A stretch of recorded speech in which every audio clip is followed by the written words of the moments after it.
And we're plugged in with Maura Collins. I am here today with the lovely Pam Dixon. Hi, Pam. Hi, Maura. Pam Dixon, A New Direction. Is that how I'm supposed to introduce you? Pam Dixon. She saved my life. That's part of what identified me, or what identifies me today, is the founder of A New Direction. There's many other identifiers, but that's probably the biggest one. What other ones are good ones? Oh, I'm a great mom. I'm a great grandmother. You know, the family's my life today.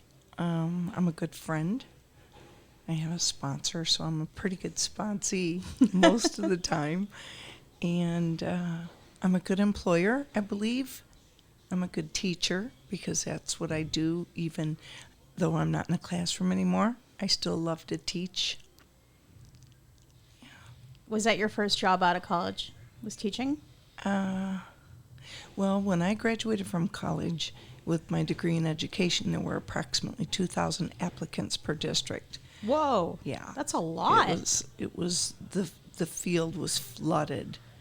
And so I opened up a franchise, a learning center, and it was called Learning for Everyone.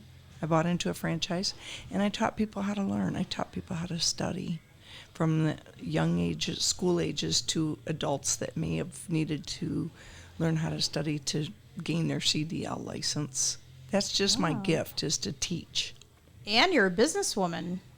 I try to be. Of sorts. My accountant's helping me tremendously in that area. I have one of those too. We might have the same one. We might. Well, actually, my tax accountant's in Massachusetts. You know, we only talk a few times a year, but we all have to have those behind-the-scene people that keep us on the straight and narrow. So how did A New Direction, I want to say, grow, get started, blossom, just expand into this amazingness? Oh, I don't like to think of it as amazing. I love it. It helps a lot of people, but it takes a whole village today to help somebody. There's so much that needs to be done to help these people today. But to answer your question, it was founded in 1998 in Pontiac, Michigan, and that's I'm a recovering addict, so that's where I got clean. That's where I ran the streets, the alleys, creeped through the alleys, and so on and so forth. So I was in Pontiac, Michigan, and I got clean there as well. I was teaching at Detroit Public Schools, so I was making really good money, and I thought, I'm going to buy a house to give back to the community. And so I opened up the first home. I purchased it. I purchased it on Matthew Street, and Matthew Street used to be one of my go-to streets. Wow, really? Yeah, because I was a waitress, a server, before things got too bad and I couldn't maintain a job or keep a car. But I was a server, so I made pretty good money. And I would always get out of work and head to Matthew Street. And our God, you know, he just has such a wonderful sense of humor. He's a funny dude. And so the first house that I purchased was right on Matthew Street, where the drug dealers used to surround my car when I would pull in at night prior to recovery. And there were a couple vacant houses on that street, and I had gone in. I had spent quite a bit of time in those vacant houses. There was a lot of activity, a lot of business. So I had those vacant houses tore down, and that street basically became a recovery street in Pontiac, Michigan. And at that time, it was just a new direction for women, and it remained just women, until about, I think, 2003. And so from 98 to 2003, it was women only. I was pretty early in my recovery. I didn't have any business working closely with men. So early recovery, they say, can it be up to the first 20 years of recovery, just so. It can, but if you work some steps and if you work some steps and you know, ask for those defects to be removed, and that was some of my defects. Those were some of my demons in early recovery. So so then we opened up men's houses, and then there we had 6 houses and 54 residents. And then I moved to Florida. I followed my daughter down here. I lost my job at Detroit Public Schools. Not because I'd done anything bad, but they found out that I was a convicted felon. Today I don't have to hide that, and it gives me so much freedom. It doesn't matter that I have a criminal past. And so when I moved down here, everybody said, Pam, you going to open up New Direction in Florida? I said, no, And I waited for about till 2011, and I saw such a need, an unbelievable need. I worked for another agency in St. Petersburg, Florida, and I was a supervisor of an outpatient program, and they were people looking for housing like crazy, and I asked the owners of that agency to open up some housing, and they didn't want anything to do with it. I said, I can show you how it's done. And when they said no, I said, I've got to go do it. There's too many women, too many men out in the streets that need structured living. So I opened it up in 2012, a New Direction in St. Pete on 49th Street. We had one building, and we housed 34 people. And now we have 10 buildings, and we house 90 people. Wow. Yeah. That's amazing. So, yeah, it is amazing. So it is quite a bit of my identity because I spend quite a bit of time there at work. I try to keep I over E, and that's not always easy. For those of you that don't know I over E, it's an intellect over emotions. And sometimes I get a little bit emotional, especially because this disease is just so deadly. So, yeah. So how did you come up with a New Direction? Is it because it's a new way of life, or how did you come up with that? Sounds right, doesn't it? Is it all just whatever we think it is, or did it just come up, came up with it? Could be a God thing. He may have placed on my heart, a New Direction. There's more sophisticated names out there, but I'm pretty personal. I get in the trenches with my people, with the people. They're not mine, but the people. The people. The people. I love the people. We gotta love the people. That's so important. What can I do to help outreach-wise, other than sending people not to your cell phone, but to the intake? It's just like a no-brainer. Someone will call me up and be like, where do I go? And I'm like, a New Direction. Have you called them? Have you looked into it? It's like when Bob Neary and I were sat down from West Care, he was saying it's a lot of word-of-mouth referral, and that's how it grows, and that's what makes it a success, is the success stories. Is that what keeps you going? Is it watching people just change their lives? Is that the hope shot for you to just keep going every day? Because that's 90 people. No, Maura. What is it? The hope shot for me is to train somebody to do this. To take over. You want to retire? At some point I would. Yeah. Yeah. That's part of who I am too. Right. I mentioned that I taught, and I have a friend who lives in Haiti, and he has land and wants to open an orphanage and would like me to go down there with him and his family, his wife and children. Wow. And open this orphanage. I know you love to travel. So. Yeah, I do. And so I'm not sure where God wants to take me next. Do you think you really could just keep one foot in? Do you think you really can say, okay, it's time for me to pass the baton? Do you think that you'd miss it?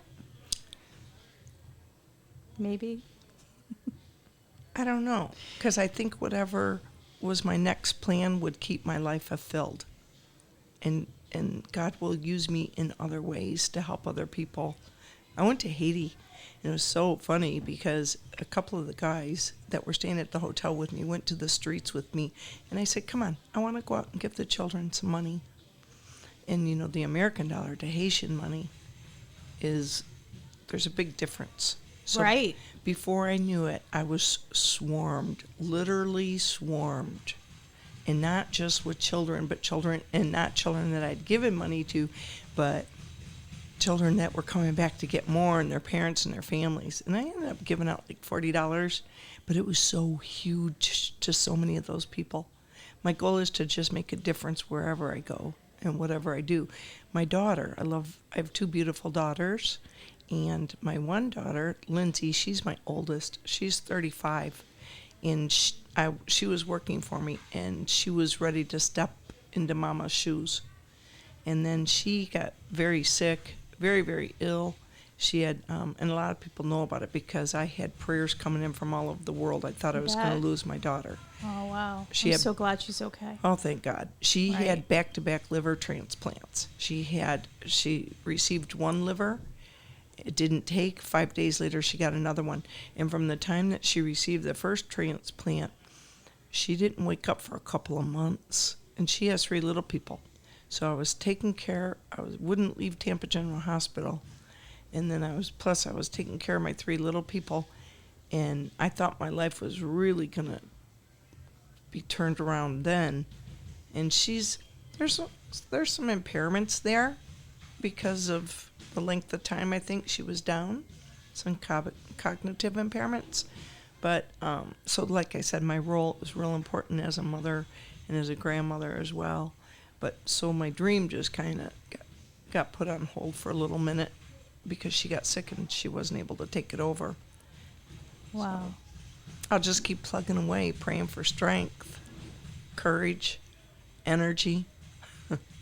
You are much like, to me, this is such a compliment, like the Oprah Winfrey of recovery. Oh. Like a philanthropist, right? So like a strong woman. Whenever I ask someone something or something, your name comes up in conversation, and I say, "Oh yeah, Pam." Oh yeah, Pam. There's always positivity. It's like, it's thank you. Twinkle in someone's eye. You know what I mean? And I've heard you speak, and you have that passion, like I do about my podcast, right? Mm-hmm. So, my friends are like, "Well, you know, why are you investing in this and keeping it going? We don't get it." And I'm like, well, do you want to look in my inbox on Facebook Messenger for this show? People I don't know. 7 messages last week asking for detoxes. That's amazing. Right there. That is huge. When I heard that yesterday, it was like I got those God bumps all over. 7 people, because 7 that's not been people that don't aren't have even to die. in the program. A mother had a child, a brother asking for a sister, a woman asking for herself, like people coming out asking about, you know, eating, addiction, sex, just all these different reasons to reach out to me. And I'm like, oh, I can't stop doing this. No. There's got to be a way. And I talked to my friend, a good friend of mine, about it. And I'm like, well, how am I going to keep this going? And she says, Maura, you just wait, because God has you. Mm-hmm. He'll make a way. As long as it's good and you continue to give him all the praise for it, he will make a way. That's what he's done for New Direction. Because we've been nonprofit since 2012, but I don't know how to write grants. That's just not my forte. I'd rather be in the trenches with the people. Mm-hmm. And so we've never received a grant, but God continues to work things out for us financially. I mean, sometimes I've been sat at my desk and cried and like, how are we going to do this? Especially with these high, the utility bills continuing to increase and things of that nature. Duke was like, it's a lot of money, Miss Dixon. I said, yes, I know, but we'll continue to pay. So whatever it takes, right? And he does it. He always works it out, even if it might be at the very last second. It works out. That's what I'm hoping for the show as well. Yeah. So who do you look up to? Who are your influences when you... Are there different authors you like to read, or celebrities, or people in recovery, or just people that motivate you, or like... I had a wonderful mentor in early recovery. He wrote a book. He's now passed, but he wrote a book called Addiction in Search for God, which is an awesome book, Dr. Philip Wickersham. And he was my mentor for many years, and it was difficult when I lost him. My pastor is very, very motivating, and I had a previous pastor that passed away, but he, you have to hold on to that information because the people won't be there forever. So as long as I'm able to hold on to the information, it can carry me through, and I can remember, like my dad. I'm getting up there more, so a lot of people that have been there for me are now gone, but I can hear my father. I can hear Dr. Wickersham. I can hear Pastor Hal's still with us, but Bishop Lorenzo Turner. They're gone, but I can hear their voices. Any mentors that I have today? Me. Your sponsor, right? Yeah. I have Dr. Jordan. He came on the show. Dr. Basha Jordan. He's a great guy. Like, connected with him. We were in the opiate task force together, and he's the hope doctor. He was on the show, and I'll just watch his Facebook Live sometimes and just be like, wow. Oh, that's good. But I like Joel Osteen, Trent Shelton. There's some good spiritual people that I love out there, but I've read a lot of good books, and they've really helped me tremendously. I just recommended one of my favorites to a friend yesterday, The Shack. The Shack. Have you read it? No, but someone told me, a friend of mine, he told me about the movie. There's a movie, The Shack? Yeah, there is. Is that based off the book? It is. Because I'm one of those people that, I watch the movie too as well. Yeah, but I preferred the book. So read the book before you watch the movie. Right. And Robin Anonymous, I'm reading a few of her books right now. I had her on the show. Like, people that can write, I'm just like, wow, that's some stuff right there. I started writing a book. Did you? Mm-hmm. Was it a memoir or a biography? Because a memoir you can, kind of alter a little bit. Probably no. Then it was a little, can it be a little bit of both? Sure. Yeah, I'm thinking it was a little bit of both. Robin. You know Robin? Yeah, she was on my show. Was she really? Yeah. She's written several books, right? Like 5 books. She wrote 2 books last year during the pandemic. She was here last week. I thought about getting with her and have her show me the ropes. I put my pen down and I haven't picked it back up because I'm not sure which way to go next. But you know what? We got to ask. If we don't know how to do something, we have to ask. My current pastor, he's written a couple books as well. And that's what I want to do. Maybe when you're in Haiti, you can write a book. That's where I did a lot of my writing before. There you go. Maybe that's where you're going to break that block, right? Yeah. I wrote in Haiti.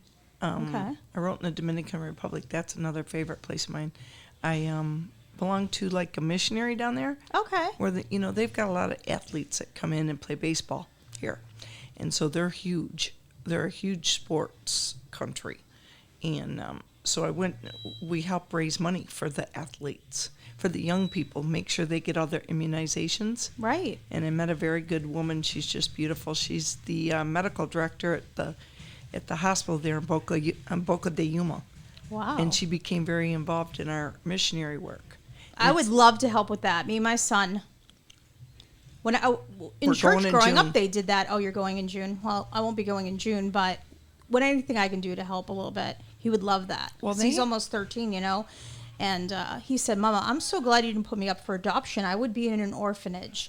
And I think about orphanages, and I want to give back to people, make a difference for those that don't have what we have. Right. Have you ever traveled outside the United Never. States? Maura, just you got to to Canada.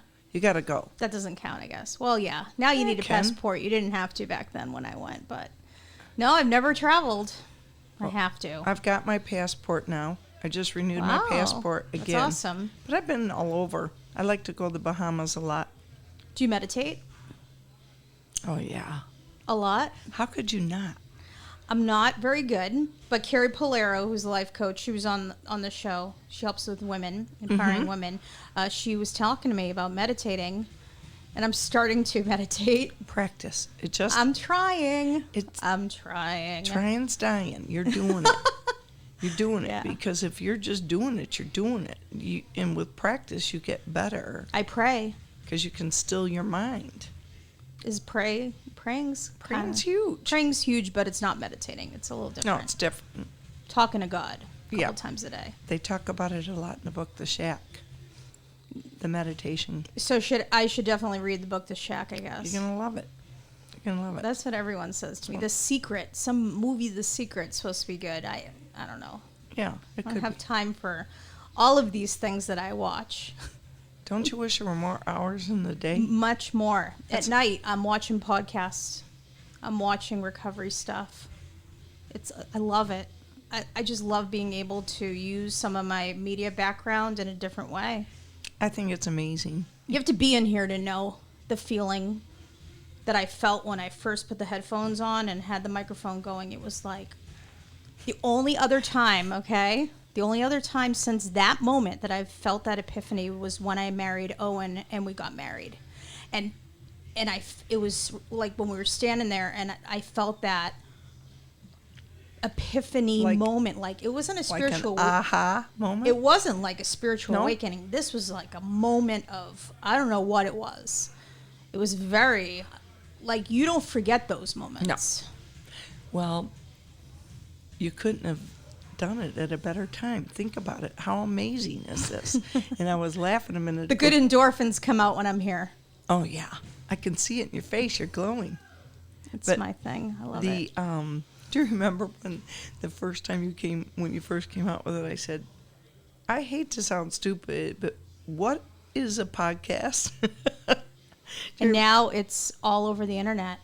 Like we are streaming on Spotify. My kids are like, you are on Spotify. Our mom. That's so great. Who knew that you would take your recovery? And it was the relapse when I came back that made me plugged in, right? Mm-hmm. Now I have almost 2.5 years since I met you. It's been going on 3 years. Can you believe it?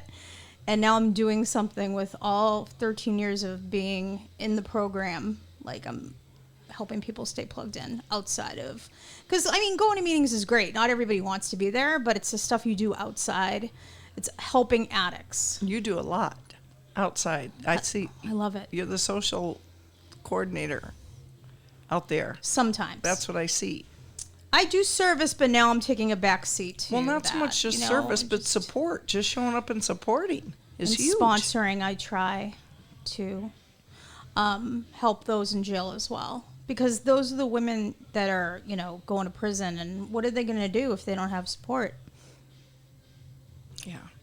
They're not getting better in there. They're isolating. A long, dark road. They can use in there, too. Yeah, they can. Oh, yeah. I want them to come out and know that, we're here for you. Or you're not alone, we're here. Yeah, that's just good. In a different way. You're needed. This is needed. Yeah, this is amazing. Thank you. I'm going to celebrate my 25 years August 14th. 25 years. Who would have thunk at a quarter of a century? In August. Yeah, August 14th. What do you think I should do? I don't know. Whatever you want, we'll have it happen. What do you want to do? I don't know. I'm thinking. That's amazing. I know. I'm pretty excited about it. That's great. I want to get back the 10 I had. I had 10 and a half, relapsed, came back and had almost 2.5. So I want to get back to the 10. You'll never get back to the 10 you had. This is the better 10. This will be a better 10. I have the connection with the higher power this time. The last time I didn't really have that. My program wasn't what it is now. Yeah. But this is a better 10. Someone came up to you from, I don't know, like a host manager came up to you and said, I want to do what you do. What would you say to them? Make that dream happen? Oh, if someone asked me? Yeah. I want to open my own sober living. And, I mean, people are doing it. I've helped several people. Several people have done their internship through me, under me. And I teach them. That's what I do. I teach. I teach them how to do it. I can teach them how to do it by all the mistakes that I've made. Ooh. Yeah. I've made a lot of mistakes, and if you learn from those mistakes, they turn into blessings, right? That's major knowledge right there. It's like working on those character defects and turning them into blessings the same way. Turning curses into blessings. Oh, brother. That's it. That's absolutely it right there. Yeah. When I talk to you, I never feel like there's anything that's negative or I just probably don't see the behind the scenes, like what's really going on. Can't be easy, man. It's not. Of credit. I cried the other night. Did you? Yep. Gotta let it out. I really did. I cried in front of 20 men and then I had to go back and apologize to them the next day because I said, you know what? I'm not going to yell and scream anymore. I'm not going to get stressed out anymore because you guys continue to use. Your recovery has to become personal, and if you want it, you want it. If you don't, I can't force feed you. Well, I'm launching my new website, and I'm going to put in there a link for a new direction so that people can get some information on how to get some help in the St. Pete Clearwater area. So it's just basically St. Pete and Clearwater right now, right? Yeah. That's a big area. I thought about going back down to Bradenton. We were in Bradenton for a minute. Bradenton is so needed. And Right. people have asked us to come back to Bradenton. Mm-hmm. But I don't know, Maura. You don't know? I've been doing this for 23 years. Maybe when you get your new partner in to take your, pass the baton, they can help you. Before you go, you can help set that up. Or Have you met Grace? I have not. Okay. Are you sure? You never saw her at any of the luncheons? I might have. She's about this tall. Yes. Yeah. She's my ride and die, Maura. Is she? Oh my gosh, yeah. I love all my grandchildren. They're wonderful. But Grace is me. And we will drive down the road, and she said, Nana, look, there's a home. Oh, that's her name, Grace. Yeah. I don't know why I thought it was Hope or something. I thought it was something. She's got a sister, and her middle name's Hope. Oh, so it's okay. Grace and Hope. Yeah, it's all that. So Grace will say, Nana, that guy looks like he's homeless. Do you think we should get out and speak with him? Should we talk to him? Do you think maybe he needs some money? We should at least give him a card, Nana, and a bottle of water, because I carry water in the back of my truck for the homeless people. Aw, it's great. You got to help them, man. I had no idea when I moved to St. Pete that this was such a transit area. Yes. But when you think about it, it makes sense, because if I were going to be homeless again, I would rather be homeless down here where there's not. Yeah, I was homeless in Boston. I was homeless in And Pontiac, it got Michigan. kind of cold, huh? Yeah.